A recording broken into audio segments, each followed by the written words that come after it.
I mean, I'm sorry, I didn't have I wasn't a fan of. Yeah, I wasn't a fan. I'm from Memphis, and it's just weird the way I grew up. I'm not a fan. I'm not a fanboy. I'm not that guy. I'm not. Are you a fan of Elvis? No. Really? Really? Wow. Okay. Yeah. So it's like I'm not that guy, but I was a big fan of, you know what I'm saying, Mr. T. Mr. T. And I used to watch 18 with my dad all the time. So it was like a dream come true. That's something that I had read, that Dana wanted you to fight Rashad, and you want to do this movie, and Dana's like, you should do this, and that you had said, I don't know if it's true or not, but that you had said something like, look, this is the deal. This is the show I watched with my dad. This is a show I watched as a child. This is memories of my father. I'm doing this, and that's, I don't know if that's true or not, or if that ever happened. True. Yeah, that's true. Yeah. So he asked you those things. It just brings me to one question: is when you did a couple seasons on The Ultimate Fighter. The last one was season 7. What? It was season 10. The last one I did. The last one was it season 7 to season 10 or season 7, season 10? Right. Okay. What did the coaches get for doing The Ultimate Fighter? Taking advantage of. Totally. Well, they obviously get a fight promise of the other coach, right? So you got a fight coming up no matter what. But you're under contract, you have a fight coming no matter what, anyways, right? Well, if you coaching against that guy, that's who you fight. Right, and then, like, I know several seasons people have gotten like I know Liddell got his truck and Hughes got his tractor, and like, did you get a car out of the deal? Yeah, I got a Challenger, and I got a $100,000 watch. Wow, that's nothing to scuff about. Season 7, I got a watch. Would you have purchased $100,000 watch in your pocket? Never would have purchased $100,000 watch. No doubt. Did you eBay that thing? No, I still wear it. Nice. That's one of the big, humongous things they were giving out. I call it like a rainy day insurance type thing. Right, no doubt. It probably, by the time I get done fucking it up, it would probably worth at least 30 or something. Right on. Did you know you get a compensation for doing the no title show, right? What kind of watch y'all gonna give me? Did you have it in my backpack? It ain't gonna be no fucking watch, man. Oh, it ain't no $100,000 watch. It's the thought that counts. We're a sentimental crew. But I know that you are a fan of The Walking Dead. Oh, I am a fan of The Walking Dead. Oh, thanks, man. So there's a lunchbox, a Walking Dead lunchbox, in volume 1 of the comic book, man. Thanks, man. I never even knew about the comic books. Hell yeah. Where can I go and buy these from once I get hooked on this number 1? You can go online to get them. The store I go to, 4 Color Fantasies, I'm pretty sure you can go to their website or have them ship it to you. I'm sure there's a local comic book shop. Thanks, man. That's cool as hell, man. Man. I am a Walking Dead fan. I was telling my girl last night, she got me into Game of Thrones. Oh, that's good too. I haven't started that. I didn't want to start it. Yeah, he's a great actor. And she was trying to tell me, like, which show is better, Walking Dead or Game of Thrones, and what happened last night it threw me a little bit over Walking Dead. But you watched it last night. Walking Dead's been off for a while. Yeah, I just finished the last episode of Walking Dead the other day. I've been so busy, really? but I saved it. Walking Dead is like and Game of Thrones, they're going tit for tat right now. Really? Yeah. That's good. HBO, isn't it? Yeah, that's what it is, HBO. Yeah. So they get away with a little bit more. A lot more budget, I'm sure. Yeah. I don't know, man. Walking Dead, you can tell got a big budget too. Yeah. Oh, yeah. But the second season, they was on that farm most of the time, so they could probably cut down a whole bunch of the budget, like between being in Atlanta and a big city, you know. Some of those shots in the city, when he's in the tank and the camera's panning up above that tank, and you see all of those zombies around it, that was a great shot. Yeah. That had to cost a few bucks, man. Yeah, man. You can tell that show cost a lot of money. I got one more MMA question. I don't even know if you care about this, but most likely I don't. Right, totally. When Jones just beat Rasad, a week later, he signed to fight Dan Henderson. Do you think Dan Henderson can actually get inside Jones's arms and actually do something?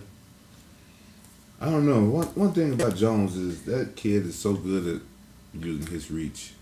Did you watch the Jones-Rashad fight? Yep, I watched the fight. I think Rashad did a damn good job coming off a knee injury and like a long layoff.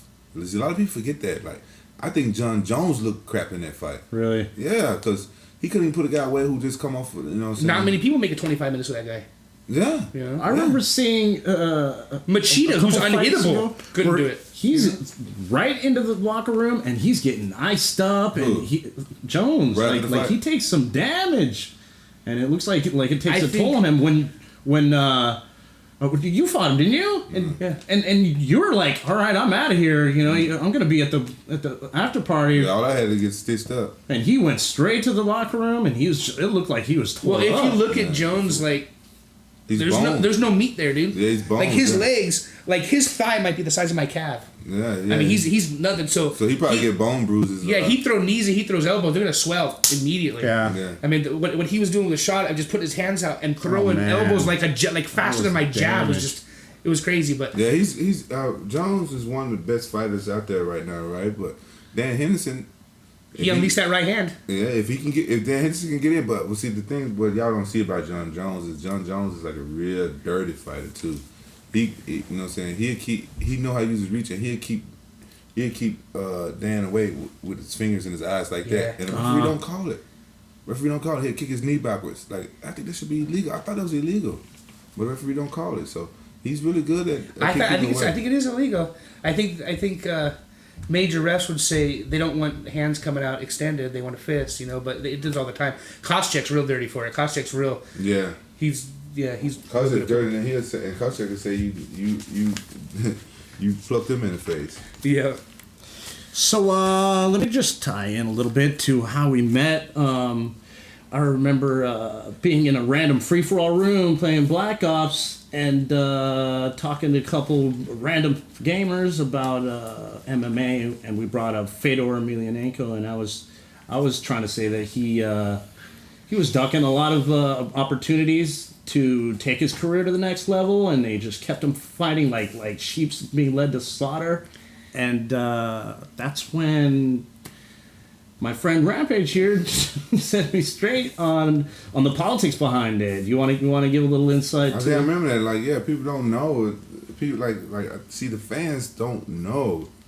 All y'all see is like us stepping into the cage. Y'all don't know like all the stuff go behind. But word around the campfire is that, you know what I'm saying, like Fedor's managers, they really strict. And I just brought it up. Like his managers running like Russia's a different country than America. They're not like us.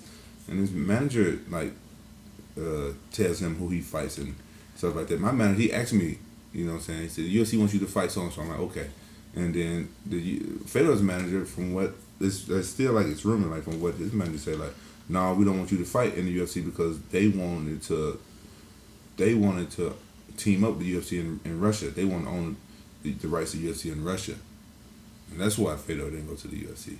And so Fedor is a nice guy. He's a good friend of mine. So I don't want anybody thinking bad crap about Fedor. So. Right. Fedor's a beast. Fedor is amazing. But Fedor in Russia, that makes sense because in Russia, Fedor dines with elite, bro. Dines with the president, the world Sambo champion, dude. That guy is. I mean, he ran the Olympic torch in Russia, dude, and he dines with the president. He's not just. He's like in America. He's not just a fighter. Like that's like him having dinner with Obama several times a year. You're not going to see that. You're not going to see that in America. Yeah. And in Russia, it's like, so you want your champion to be your champion. Yeah. You want your champion to be glorified. But all that aside, he beat Cro Cop in his prime. He took a face kick from Cro Cop in his prime and beat him. He got picked up by Randleman and dropped on his face. And came up and won. And he didn't even change his facial expression. Right. Oh, yeah. He never does. He's always stoic. He is ice cold the whole time. He beat Nogueira twice, dude. Well, to decision, but he beat. I mean, Nogueira was unstoppable, and Randleman was. Fedor was the first one to take off Heath Herring. Like Heath Herring was like, but he didn't only take out Heath Herring. He destroyed Heath Herring. Like back when Heath Herring was really tough. So still, you know, he destroyed Heath Herring. Like that's when he first came on the scene. Like just destroy. And Heath Herring was tough back in those days. Yeah. Heath Herring was never a champion or nothing like that. But I'm just saying, Heath Herring he was tough to like destroy. Like beat the fuck up. Like he got beat the fuck up. Fedor's a beast, man. Yeah. Sambo is one of the true mixed martial arts in its own art. So there, there's punches, there's kicks, there's takedowns, there's throws, there's submissions, whatever. Fedor is a big dude, man. He's a heavyweight, but he's like 145 or something like that, or 245 or something like that. Who? Fedor. Yeah. So he but the speed that he can be on his back and slap an armbar or slap a triangle, man, it's fast. It's like a welterweight jiu-jitsu black belt, man. It's quick. The guy's amazing, and his brother Alexander Emelianenko, that guy's a maniac, dude. Yeah, he's his little brother, but he's bigger than Fedor. He's a gnarly dude. Yeah. I heard they got a little brother that's supposed to be coming up soon. For real? Yeah. No, I see. I don't know. I didn't know. Fedor, he don't speak English that much, but he speak enough. Did this comic book come out before the show? This is 2003. For real? Yeah. And you got it in mint condition? This is what's called a graphic novel. It's like the first 6 or 7 of the comic book starting run, and you can buy them in chunks instead of picking up each individual one. If you were to have the first print of Walking Dead #1, it's going for like $1,000 in 2003.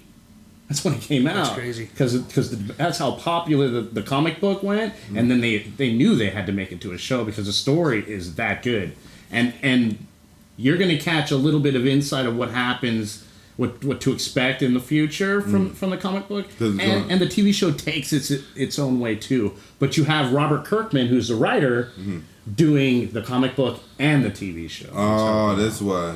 So he's keeping it true to his style of how he wants the story to go. So I'm looking forward to next season big time. Are they making next season? They're adding last season 2. They split it up and gave out like a hiatus. It was Yeah, like 2 months. yeah. I don't know why they A do lot of that. shows do that now. A lot of shows do that. Why? They'll take a month off. Why? I don't know, because they know you're just strung out. They just, I didn't bust the crap out of me. I know, like, makes you not want to watch it. It don't make me want more. Make me want to, like, say, fuck that show. They fuck with me. Well, next season they're adding one more episode. It's gonna be 13 instead of 12, and I believe they've signed for another 2 or 3 seasons. So for sure, it's on. Okay. Alright. So I guess I want to talk a little bit about video games. What are your thoughts about Black Ops 2 coming out? I can't wait for Black Ops 2 to come out because honestly, I really like Black Ops. I like the gameplay and stuff like that. But, you know, for me, the average Joe playing it, I didn't get many care packages on Black Ops. So I'm hoping Black Ops 2 took a little note from Modern Warfare 3, like where you can, if you shoot down an airplane, that counts. So if you grab the flag or something, that counts. In Modern Warfare 3, Yeah. those little extra things capping the flag, you get that extra bonus. Yeah, so you Right. get a care package because sometimes it's hard to get care packages. It's hard to stay alive for long enough for kill streaks. I find it a little cute that it takes, for somebody that's a little more skilled like me, I go for the 12, 11 kills in a row. Rampage is going for like 3 or 4 kills in a I'm just row. going for 3 or 4 just to get my little care package. I just want a little care package. And then you get killed Then and I get- somebody jacks your fucking care package. It burns me. I'm like, I've been waiting 2 weeks for this care package. My first one, somebody kills me and jacks me, and I come back just in time to watch them take it. And One thing about playing with Q is for me it's cool to play with him because a lot of people are on their own agenda. Yeah. And Q right here he sacrifices himself and he's calling out. He's more of a team player than a lot of the people I play with online. Yeah, I'm a team player. I call it out. I sit by I like playing capture the flag and team defender. And I sit by that flag. I don't care if it's get boring and stuff. I'm going to try to protect that flag just so we can win. You know, so it's fun for me just because I try to see it like as real like. That's what the military. game is supposed to be played, man. Yeah. That's why you got a mic. You're right. Of course, we use it just to talk shit. Yeah. Not just to talk shit. It's not to degrade prepubescent children. It's just Well, people like Major here. I ain't gonna say his screen name on this show, but I'm pretty sure he already said it before. No, Okay. not online. Okay. You know, he can talk all the shit he wants because he's good. Like me, I don't say nothing. Because one time I right talk, for the package. Yeah, because one time I talk shit, then somebody was like, "Man, look at your rank." I'm like, "Oh man." I was like, "Oh okay." I stopped talking shit. We got Al Green over here. Oh, you ready? I called me Barry White one time. One dude. Yeah. So I was like, man, my rank ain't good enough. Talk shit. Like one dude, like, man, you ain't no real nigga, man. You ain't no real nigga. Look at your stat. I'm like, you ain't no real man. You ain't no real nigga. You ain't no real man. I get such a That's kick pretty out bad of when you that. need street cred. Hold on, dog. I'm like, hey, hold on, dog. I'm a single parent. I take care of my kids. I save my money, put my kids through college. My kids got clothes on their back, food on the table. I'm a real man. And you go try to tell me you a real man because you're better than me at video games. That's what being a real man is. Why are you so upset, man? You can't take your stats and pay child support with that. I know. I was trying to tell like, dude, I am a real man. I'm a real nigga. I'm a real man. I take care of my business. That's what being a real. I said, I'm so much of a real man. I don't got time to be as good as you on this video game. That's a good point. And he shut up a little.